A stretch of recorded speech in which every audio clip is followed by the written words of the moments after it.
I stared at my reflection in the elevator's polished doors, adjusting my blazer one last time. Executive floor, Anderson Industries. My floor. Not that my family knew that. Another family dinner tonight? My assistant Michael asked, falling into step beside me as I exited the elevator. Unfortunately, I sighed, taking the morning reports he handed me. They still think I'm a secretary at Maxwell Corporation. The irony wasn't lost on me. 2 years ago I had been a secretary at this very company. But while my family saw it as proof of my limited potential, I saw it as an opportunity to learn everything about the business from the ground up. Ms. Anderson, the board is ready, Michael reminded me. I nodded, straightening my shoulders. At 29, I was the youngest CEO in the company's history, though I kept my ownership private through a series of holding companies. The press called me the ghost CEO, because I rarely appeared in public, letting others be the face of the company while I worked behind the scenes. The board meeting went smoothly, another successful quarter, another acquisition approved. As I signed the final papers, my phone buzzed. Mom's message made my jaw clench. Don't forget dinner tonight. Your sister's getting promoted to senior VP at Maxwell.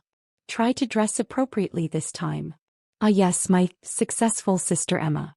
The family's golden child who never let me forget she was a VP while I was just a secretary. If only they knew. Later that evening, I pulled up to my parents' suburban home in my modest Toyota. Not the Audi I usually drove. Appearance management, as Michael called it. Oh, you made it, Mom said as I walked in, her tone suggesting she'd hoped I wouldn't. Emma's telling us about her new office. I took my usual seat at the far end of the table, watching Emma hold court. She was wearing a new designer suit, probably bought with the credit card our parents still paid off. And then, Emma was saying, Mr. Maxwell himself told me I'm the youngest senior VP they've ever had. Can you believe it? We're so proud, Dad beamed. Now that's success. I took a sip of water, hiding my smile. Maxwell Corp was actually one of the companies I was acquiring. Emma's prestigious promotion wouldn't exist in 3 months. What about you, Sarah? Mom turned to me with that familiar look of disappointment. Still answering phones? I'm doing fine, Mom. Fine isn't enough, she sighed. You know, Emma could probably get you an interview for a real position. My phone rang, cutting her off. The board's private line must be important. Sarah. Dad snapped. It's rude to answer phones at dinner. I checked the number and stood up.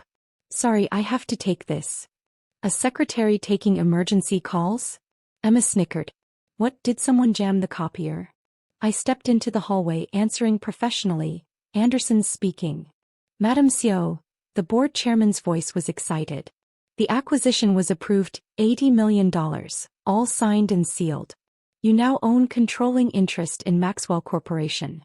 I couldn't help smiling as I heard Emma still bragging in the dining room. Excellent news. Process the paperwork immediately. Of course, Madam CEO. Congratulations on another successful acquisition. I walked back to the table where Mom was mid-lecture about my lack of ambition. A secretary like you can't support us in our retirement, she was saying. Not like Emma. She has real potential. Sorry to interrupt, I said calmly, sitting back down. That was just work. Dad's fork clattered against his plate.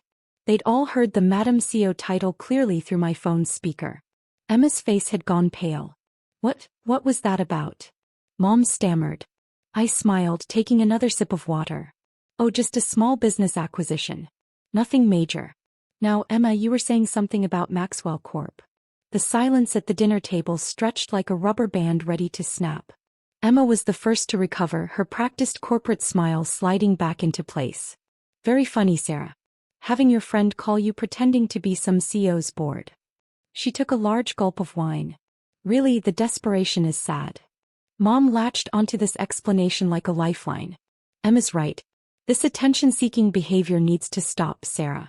You're not a teenager anymore. I pulled out my phone, scrolling through my emails. Would you like to see the acquisition paperwork, Emma? The ones detailing Maxwell Corp's new ownership structure. I kept my voice light, casual.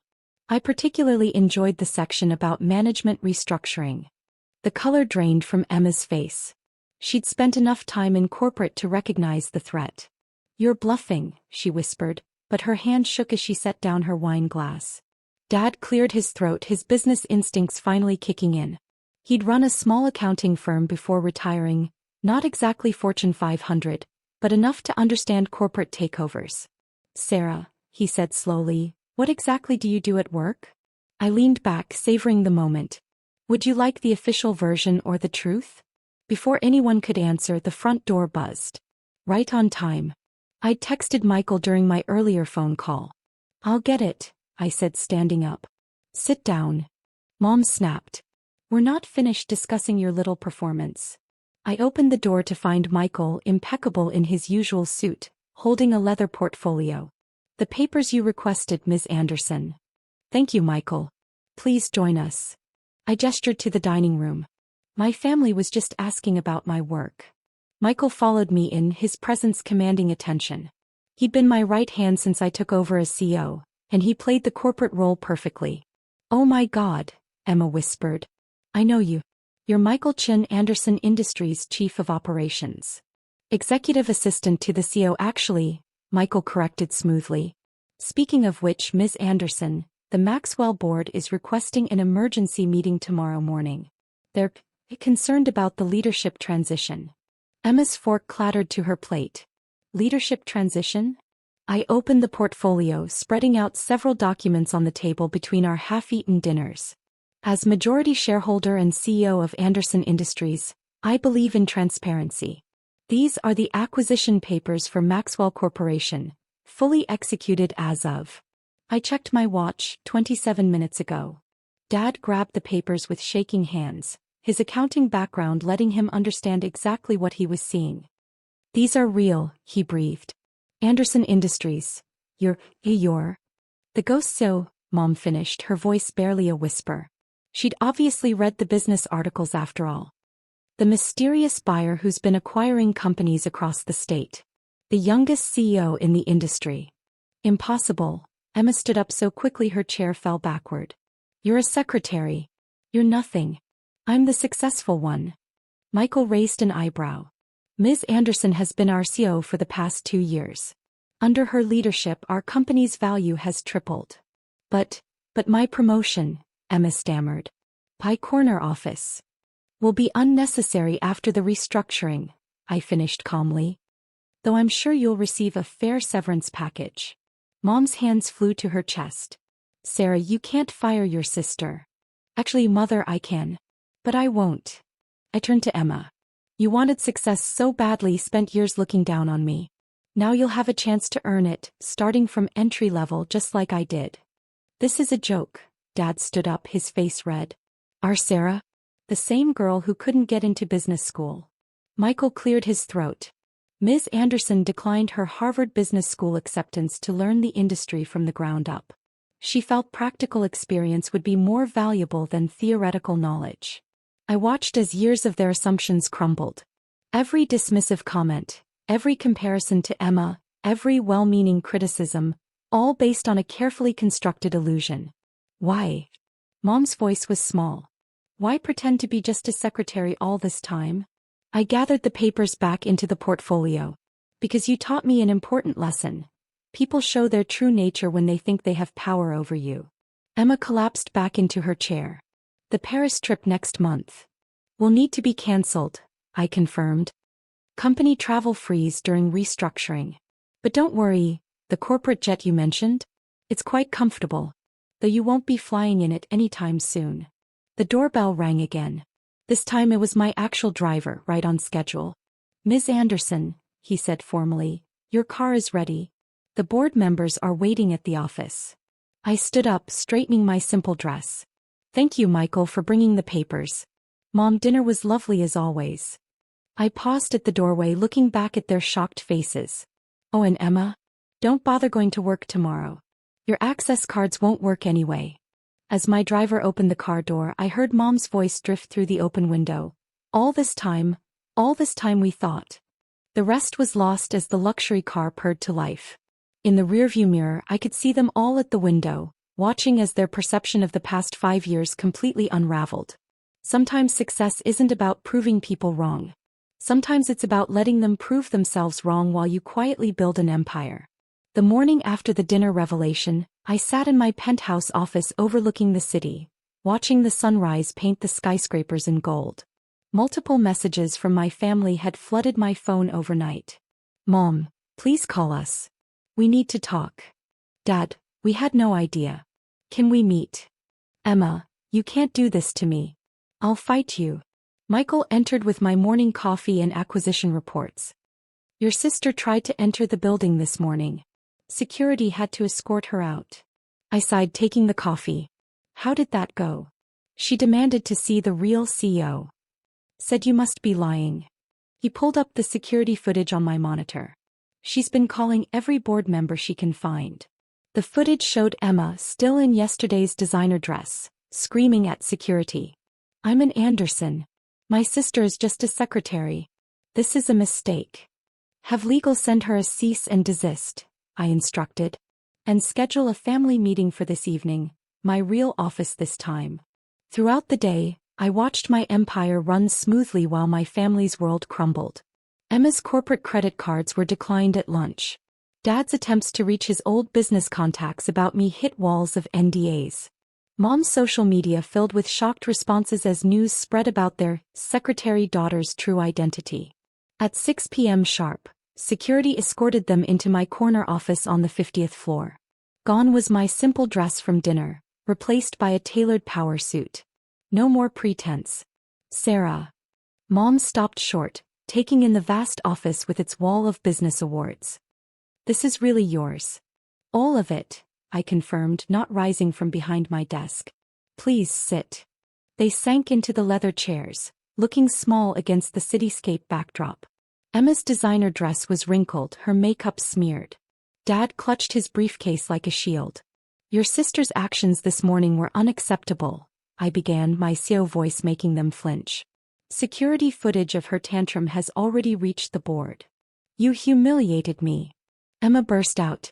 Everything I worked for was handed to you, I cut in. Corner office? Dad's connections got you the interview. That Ferrari? Mom's inheritance. Your entire career was built on their influence. That's not true. But her voice wavered. I opened a folder. Your performance reviews at Maxwell. Below average. 3 complaints about taking credit for others' work. The only reason you weren't fired was your last name. Dad leaned forward. Sarah, we didn't know. If we'd understood what you were building. You'd have what? Supported me? Bragged about me instead of Emma? I smiled without warmth. That's exactly why I kept it secret. I wanted to succeed without your name, your connections, your expectations. Mom was crying silently. We just wanted what was best for you. No, I corrected. You wanted what looked best to your friends. Emma played that game. I chose to write my own rules. I pressed a button and Michael entered with more folders. These are your options moving forward. Emma, you're being offered an entry-level position in our Singapore office. Real work, no shortcuts. Mom, Dad, the retirement fund you've been worried about. It's been taken care of. Singapore. Emma whispered. But my life is here. Your choice. Take the job or find another company willing to hire you after today's performance. Dad opened his folder with trembling hands. Inside was documentation for a substantial trust fund. This is generous. I'm not cruel, I said softly.